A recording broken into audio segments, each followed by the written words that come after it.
Your brain is the most powerful weapon in the world. Once you put away your phones and your computers and all that we have nowadays, yeah, it's great. We're up to date. But your brain is the only thing you have when you're going through depression, when you're going through hard times, when you're going through death, real life. You can't Google that, man. You're alone.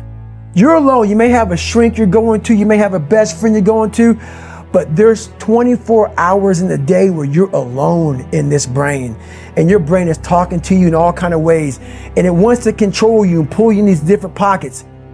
If you can't control your own brain and your brain controls you, you got to tell your brain where you want to go and how you want to go and how you want to get there. You got to control it. If not, it's over.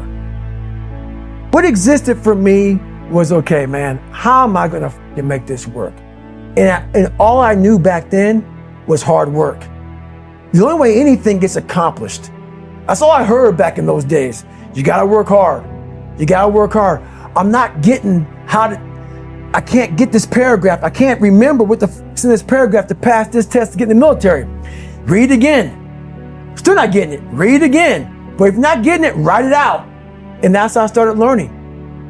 Okay, well, I gotta write out everything I do. And then write it out again, and write it out again. And guess what happened? I got it. I got it. I can't swim. I'm negative buoyant.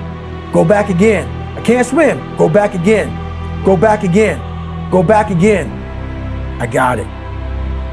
I realized if I keep going back and going back and going back until this just becomes, your mind was safe. Okay, we're gonna figure it out.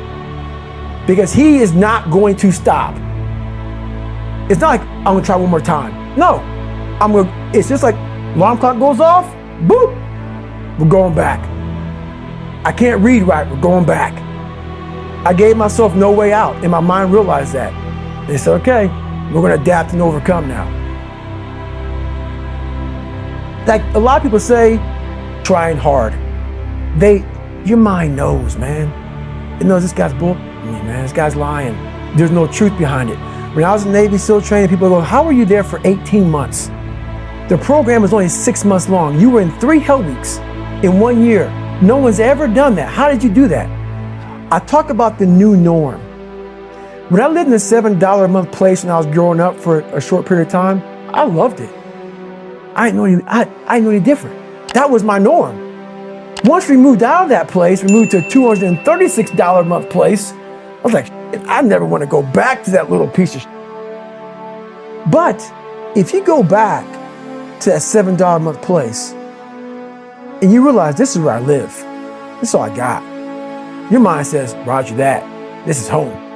So when I was going through Navy SEAL training for 18 months and going back through all the hard parts over and over again, I told myself after the first time, I knew it was gonna be a long journey there.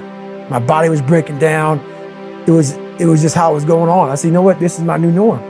So my mind said, it's like going to work. Like you go to work, you put your suit and tie on. I go into suffering every day. Every day, suffering, being broken, duct taping my feet up, stress fractures, shin splints, being broken.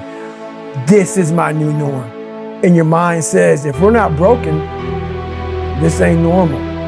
We gotta be broken. So then your mind starts to get tougher and tougher and more callous. People, how'd you run on broken feet?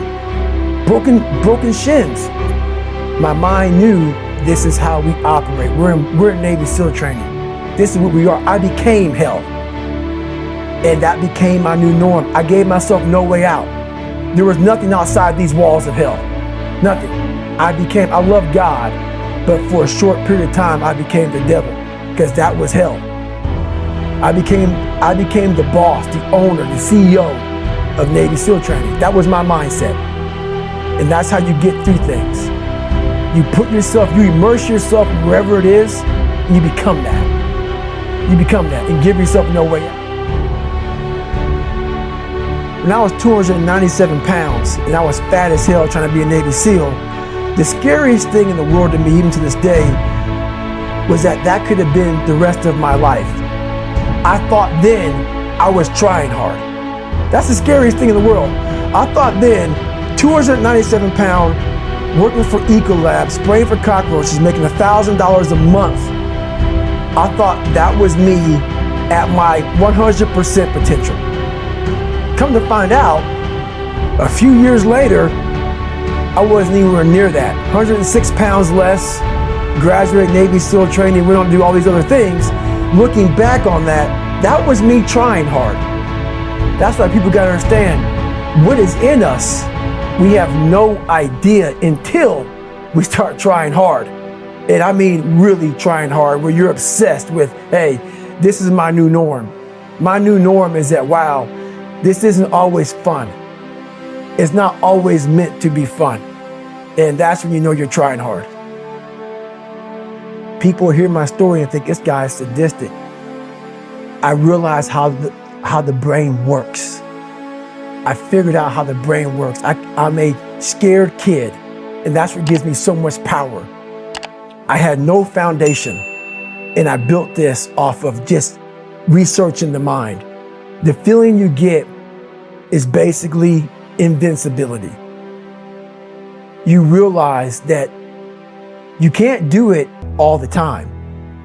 When you need to do it, I know I can go to a place that I can live in. And when you know that you can run on broken legs and you can do certain things that a lot of people can do, but they're not willing to do, this power, this sympathetic nervous system of fight or flight, and you're fighting, it gives you this charge of energy of when you're sitting there at 3:30, 4 o'clock in the morning and you're duct taping your feet up because they're broken, and you're doing it by yourself, and you're going through arguably one of the hardest training in the world.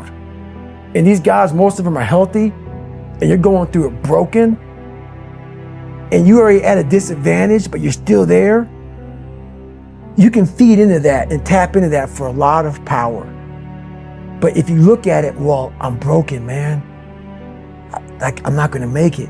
But if you look at it as, man, I'm broken and I'm still here. And I'm fighting, and I'm gonna find a way to get through this because I have no other place to go. It gives you a lot of power.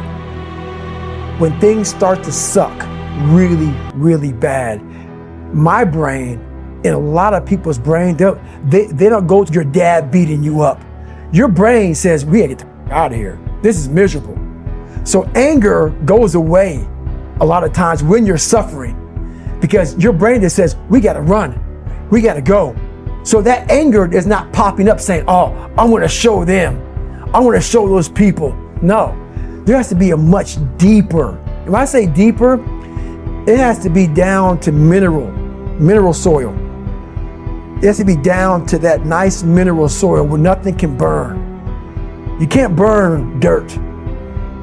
So it has to be down that low, that literally is something in you that's at the core of your soul. But you don't find it unless you spend a lot of time with what you want to be in life. I can't give that to you. Right. You can't give it to somebody. When you find your true passion in life, and my passion for me, when like, oh, I want to be, I don't give Navy SEALs, Army, I don't give a shit. I want to serve my country. I want to be someone that I'm proud of.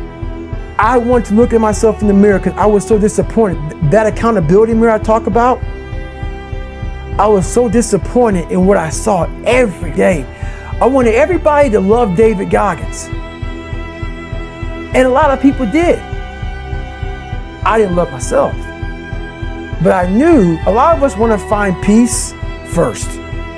So people say, man, you always talk about this suffering and pain. I'm at peace right now because I went through that. You don't find peace first. If you do, Merry Christmas. More power to you. More power to you. I found peace on the opposite end of finding myself. And no one really finds themselves without going through trials, tribulations, suffering, accountability. And accountability is suffering. Being accountable every day for doing right for yourself, for the people next to you, it's miserable. It's hard. So, even the smallest details.